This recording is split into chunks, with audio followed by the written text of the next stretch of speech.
Gastro-esophageal. Hope I got that right? Yep. Yeah. So a lot of our even younger people, our babbe, bibia, uncles, aunties, cousins, everyone has it. So it's a great topic that we need to dive into. I'm sure we've been to a little bit of too many weddings and holiday functions where we've had too much cha, maybe a little bit too much red wine, definitely a lot of pakorde, and this causes a lot of problems.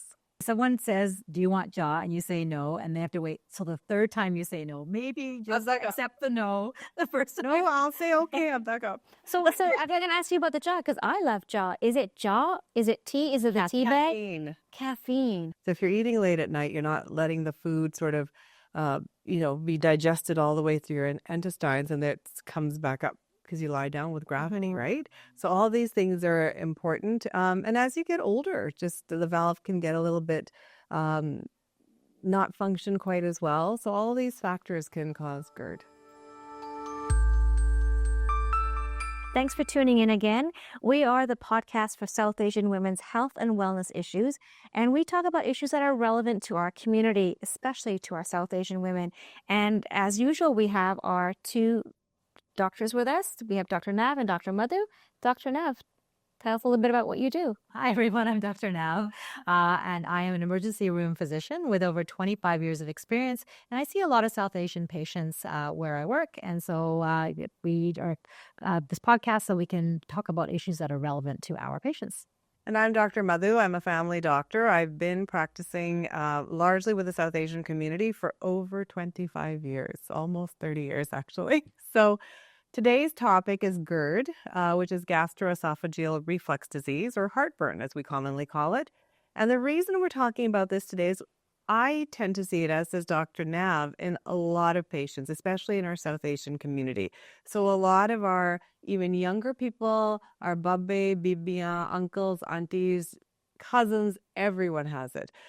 So it's a great topic that we need to dive into. I'm sure we've been to a little bit of too many weddings and holiday functions where we've had too much cha, maybe a little bit too much red wine, definitely a lot of pakorde, and this causes a lot of problems. So let's dive in. Gastro-esophageal. Hope I got that right? Yep. Yes. Okay, Dr. Nav, what exactly is this? It's a good question because, as you said, people can't pronounce it because they don't really know what the sort of terms of it are. So I'm going to break it down for you.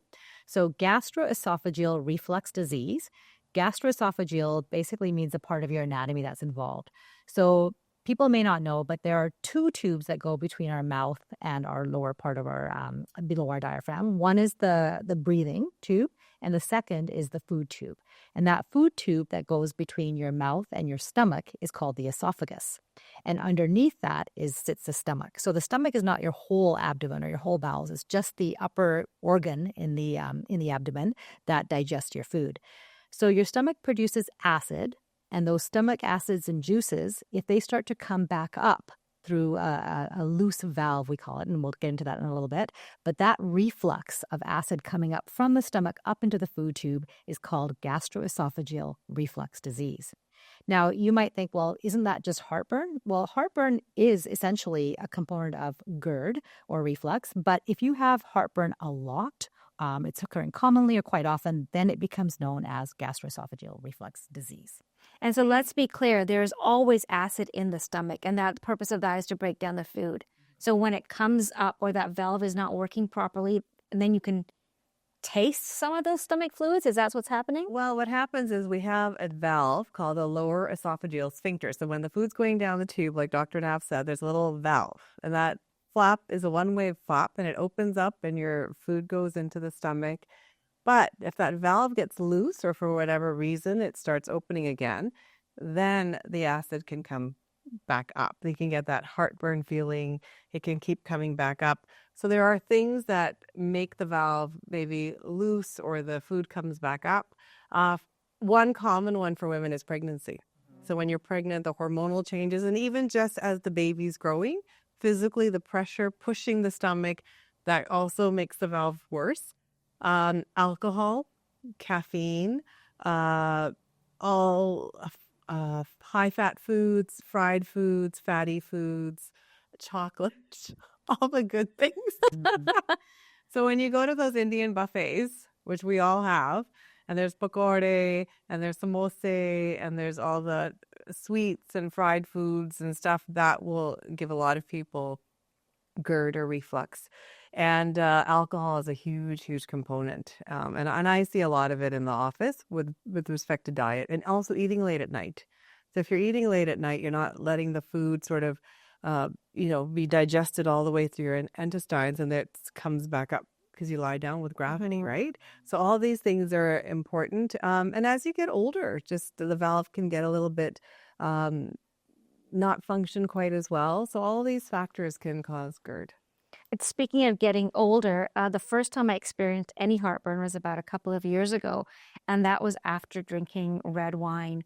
And we were on holiday, so it had been there'd been alcohol consumed a few days in a row. And that was the first time I experienced it. Very uncomfortable feeling, and all you want to do is to go away because suddenly it distracts from the enjoyment you're having of the meal or the drink. Yeah, absolutely. And, compound that with other things that you ingest at the same time. Like for me, the combination of, say, red wine and a pasta sauce made of tomatoes, like the acidity of the tomatoes, I get heartburn every time from that. And so another, as Dr. Madhu mentioned, there are different reasons people get it. And some of those reasons also include having a large body weight where you've got a lot of pressure on your abdomen already, having an overfull stomach, like just having conditions where you have slow digestion, whether naturally or through medications. And then there's also this condition called a hiatus hernia, which is where you have a little bit of a bigger opening in your diaphragm that sits between your chest and your abdomen. And then that opening causes your stomach to slide up into the chest cavity, which kind of sounds weird, but it's another reason people can get gastroesophageal reflux. Okay, so what are some of the symptoms of reflux? These are the symptoms. The most common one people will come be, in Punjabi, they'll say, jalan ho rahi hai. So it's literally a burning. So you'll feel a burning sensation. Some people will have chest pain, so tightness. And chest pain is a huge symptom, which we won't get into, but one of the symptoms can be chest tightness, or you just feel something squeezing you almost. Another symptom is your voice is hoarse because the acid keeps coming up and it affects your larynx. And so you will have a hoarseness or coughing, and especially nighttime coughing. Nighttime coughing is because you're lying down again with gravity, and the contents of the stomach come up into the throat and you'll cough at night. Other symptoms are extra saliva in the mouth or a bitter taste in your mouth. Am I missing anything? Yeah, no, I think you've mentioned them all. I actually was just going to sort of elaborate on that a little bit more about the chest pain aspect. Yeah. That's when I see people coming in the ER with gastroesophageal reflux, because they're having chest pain and they think it's their heart. Because if it's chest, it's got to be heart, right? Yeah. Well, that's not necessarily true. And most cases of chest pain are not caused by heart. And the esophagus sits basically just behind the upper part of the heart. So if you get spasm of the esophagus or irritation of the esophagus from acid bathing it, then you're going to get very similar symptoms. I mean, you should still come to the emergency room if you have chest pain, but that is very often a diagnosis. So that's what I was going to ask you. So if somebody is having chest pain, how do they know if it's chest pain related to heart or reflux? So we have to figure that out. Okay. They don't. So that is a really important point. So we don't want to downplay chest pain. If you have chest pain, definitely get it checked out. But one of the reasons of chest pain can be an esophageal spasm from reflux. The other thing that I forgot to mention, I see a lot of it in the office, is people saying something stuck in my throat, right? So trouble swallowing is very different, and that might require more of an urgent follow-up, like if you can't swallow something. But if you go, well, something's sort of stuck in my throat, like it just doesn't feel right, that often is reflux as well. And how long does this feeling last? Varies for different people. It also varies on what you're eating and drinking. Yeah. A lot of people can clear it up by fixing their diet, but we'll get to that, I think, in a bit. Okay. And so you guys talked a little bit already about what sorts of things will exacerbate it or actually even cause it. Like you said, being overweight, drinking alcohol, the kinds of foods that you're eating.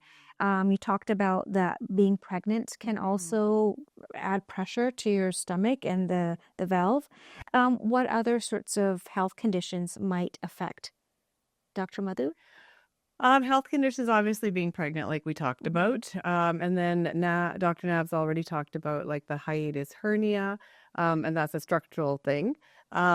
taking certain medications, which we haven't talked about, like anti-inflammatories. Like we all sort of know about Advil. So Advil is a common one, and taking a lot of it, other than also being not good for your kidneys, can also cause this GERD, gastroesophageal reflux sensation. And there's a bunch of medications. Some antibiotics can do it. What else can do it? Yeah, there's like anti-inflammatory. Anti-inflammatories are the big ones. So Advil, naproxen, that kind of stuff. Okay. And then, Dr. Nav, how is reflux diagnosed? Well, interestingly, we often diagnose it by treating what we think is reflux. And then if the symptoms go away, then there's your diagnosis. It's as simple as that. It doesn't need a lot of testing. So we'll treat it with various medications and lifestyle changes. And if that does the trick, then there you go. That's your diagnosis. And now you know what you need to do for the rest of your life to avoid having gastroesophageal reflux. But in those situations where the diagnosis might not be clear, or maybe if you don't improve immediately after starting medications or lifestyle changes, then there are things that we can do. And there's a test for a bacteria called H. pylori or Helicobacter pylori, which we can actually test by a blood test or a breath test. So you go into a lab and you breathe into this tube and they test it for this bacteria. It's quite sensitive. And it tells you whether you have this bacteria, which is a very well-known cause of gastric problems. So it causes gastritis, which is an inflammation of the lining of the stomach. It causes ulcers. So if you know that you've got H. pylori, then it's a pretty high chance that you have gastroesophageal reflux or ulcers as a source of your symptoms. So that's one way. And another way is referring you to a gastroenterologist who will sedate you and look down your throat and into your stomach with a camera through an endoscopy. And there's other specialized esophageal studies as well, but those are the main ones. So before you get to that level of care, is this when you pop a Tums? I mean, people do pop a Tums, right? They'll take Tums or Diavol or whatever is available over the counter, any antacid, right? Or the over the counter pepsids and all that stuff. But basically, the number one way to treat it is diet. So if you know that there's certain things that you're doing wrong, then you need to fix that. Because even if you take medication, it's not going to solve the problem. You do really have to address the lifestyle. So once you've addressed that and you're like, I tried this, but it's not 100% better, I'm better. Then we do the investigations like Dr. Nab mentioned, H. pylori, and then you can add medications, which we said over-the-counter prescription, but it's basically still a lot of managing your lifestyle, eating small meals more frequently, not big meals, overstuffing yourself like we all did over the holidays. So that's important. And medicines we usually use are antacids and what we call proton pump inhibitors. And another one is the H2 blockers. And those are the types of medications we use. And we start usually with the sort of the less strong ones, like the over-the-counter ones. Then we move on to H2 blockers, and then we move on to proton pump inhibitors, or PPIs, as we call them. And that's how we treat them, basically. And in addition to that, it should be mentioned that PPIs or some of these regular medications do need to be taken long term. So you can't just stop them. We'll often prescribe them for, say, 2 weeks or 4 weeks and then see how you do off of them. But sometimes people need to be on them lifelong. And so that's an important addition to add. And then I think we should also talk a little bit about surgery as a potential treatment. Surgery has its own sort of risks and its own downsides to it. And that is that, number one, a lot of people won't benefit from surgery unless they are specific cases. And that's why we would refer to a gastroenterologist if that was the case.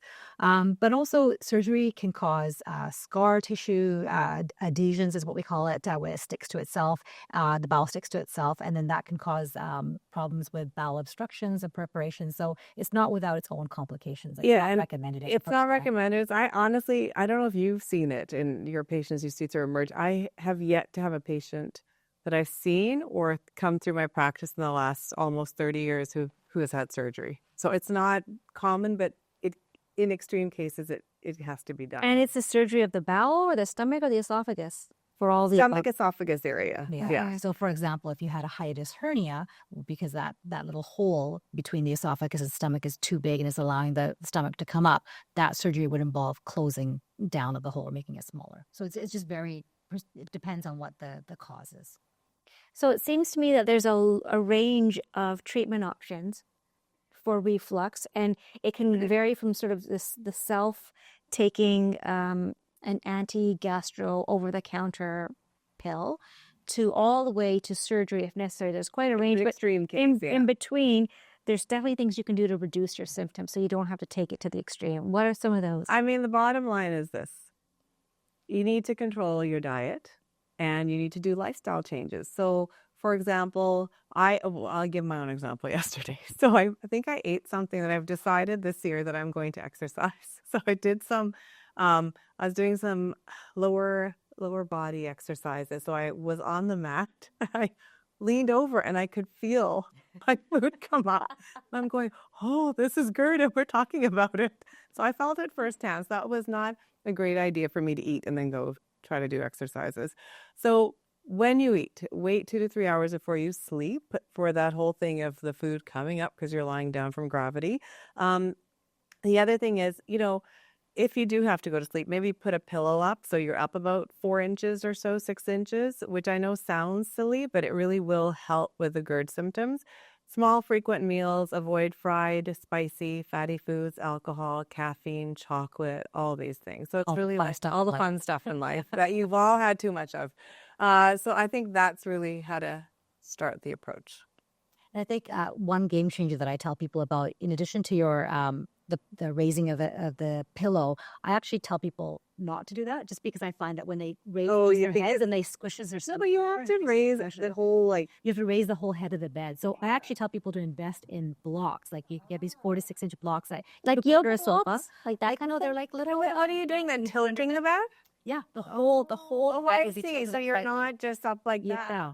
So that way, acid stays. I should do this. I say this to my patients. I say, just so the acid stays down, you won't even feel it. It's only 4 to 6 inches, so you won't even know, but the acid won't come regurgitating back up by gravity. Oh, that's a good point. That's a good point. So put your bed, the top 2 posts on a riser. That's right. Exactly. And then just one thing we haven't mentioned, which a lot of South Asian women don't smoke, but smoking is terrible for GERD. Mm-hmm.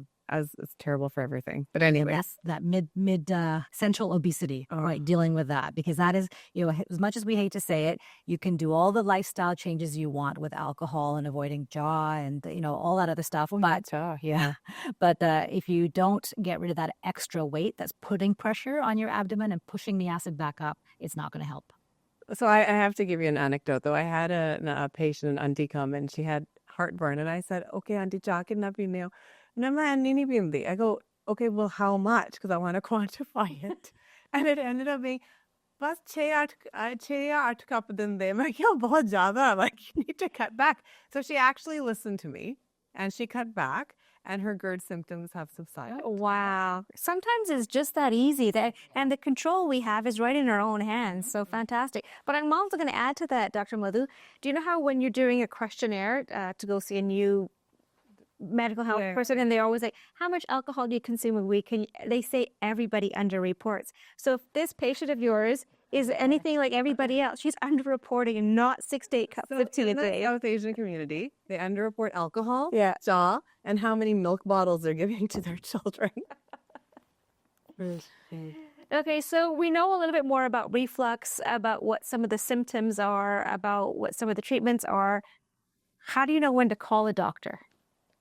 So I think the important thing here is that, as we had mentioned earlier with the chest pain, if you're having chest pain and you don't know already that your chest pain is as a result of gastroesophageal reflux, you should be seen by a doctor immediately. And that means going to the emergency department. If you're having central chest tightness, whether or not it's radiating up into your upper chest or into your neck, that type of chest pain might be atypical in women. So if you're having chest pain of any reason, just go get it checked out. Yeah. Once you've been diagnosed with the symptoms of GERD, then you don't have to worry about it the next time you have that chest pain. But there are other situations where you should also get checked out, and that is situations where you are losing weight unintentionally. So let's just say it's, I've lost so much weight and I'm not trying, I'm not exercising, I haven't cut back on my diet, but suddenly my clothes aren't fitting and I have no energy. That could be a sign of something more dangerous, could be cancer. And so that definitely needs to be checked out. And then just if you're if you're having trouble swallowing, like you'd mentioned, but it's an actual difficulty swallowing. So You can't swallow liquids or solids. And this is going on for days, right? Weeks. Or even I've had some patients who just said, it is progressive. It's usually not an acute thing. So you're right. It does happen over weeks. And they're like, you can't swallow. So you definitely have to get that checked to make sure there's no blockage or something else causing it. But I think those are the main ones. Yeah. And as you know, we are a podcast for South Asian women, and I wanted to find out from you guys, why are we talking about this? Why is this important for South Asian women to know? I think there's a few reasons. One is a lot of our people do shift work. So they come home late at night or they're doing nighttime work. So a lot of people don't have the opportunity to just, have 2 or 3 hours of not eating or having that time, like eat, have 2 to 3 hours and then go to sleep, and they have to go to sleep right away. So I think the bed blocks that you've suggested, that would be a great way to avoid, so that it's not lying down. And I think our food can be spicy. Definitely. I think we socialize a lot, which is wonderful for mental health. However, we should be mindful of what we're feeding each other. So I think and I'm guilty of it, like when you go and you see a pakoda, like I don't make a pakoda, I want to eat the pakoda, I eat the pakoda. So it's terrible, right? And then you don't feel good. But you can't stop at that time. So I think those are some reasons. And of course, the jaw. The jaw, yeah. I was going to say, when someone says, do you want jaw? And you say no, and they have to wait till the third time you say no. Maybe just accept the no the first time. No, I'll say, okay, I'll back up. So I'm going to ask you about the jaw, because I love jaw. Is it jaw? Is it tea? Is it the tea bag? Caffeine. Yeah, but you were good. You came over yesterday. I offered you jaw. You said no. Because I only have 2 cups a day. Me too. I can't even finish my 2 cups. I actually have half a cup twice a day. But basically, that's what ended up happening to me too. It gets too cold because I let it sit there while I'm working, and then I just end up dumping it. So caffeine is like one of those things that, in addition to other things, that relaxes that valve, that one-way valve between your stomach and your esophagus. So caffeine from any source, whether it's coffee, whether it's tea, whether it's Coke or Diet Coke, all those energy drinks. Does the pop and all the bubbly drinks, do they do anything? Bubbles do it. It's the caffeine. It's the caffeine. Okay, wow. And also a lot of our jobs, like, truck drivers work so hard, but it's sedentary. So that goes with the increased abdominal girth. But that's about it. That's how South Asians are a little bit more affected by it. So we should know that in order to stay healthy for so many of the subjects that we've talked about, it's about improving your lifestyle, getting exercise, and eating a little healthier than you have been. And you probably will feel less of these symptoms. But if they do become worse for you, or they become consistent, or they become progressively a little more difficult for you to manage, go see your doctor. And if you're having chest pains, go to ER, go to the emergency room and get that taken care of. Thank you, Dr. Nav and Dr. Madhu. I'm Roop, your host. This is the Avaaz Podcast. Thanks for tuning in. We really hope you'll check in with us again. We're on Instagram at Avaaz_voice. You can DM us there with your ideas for future topics. We look forward to hearing from you. And please keep sharing and keep letting people know to check in and listen to our podcast episodes. Thanks. The information in this podcast is not a substitute for professional medical advice, diagnosis, or treatment.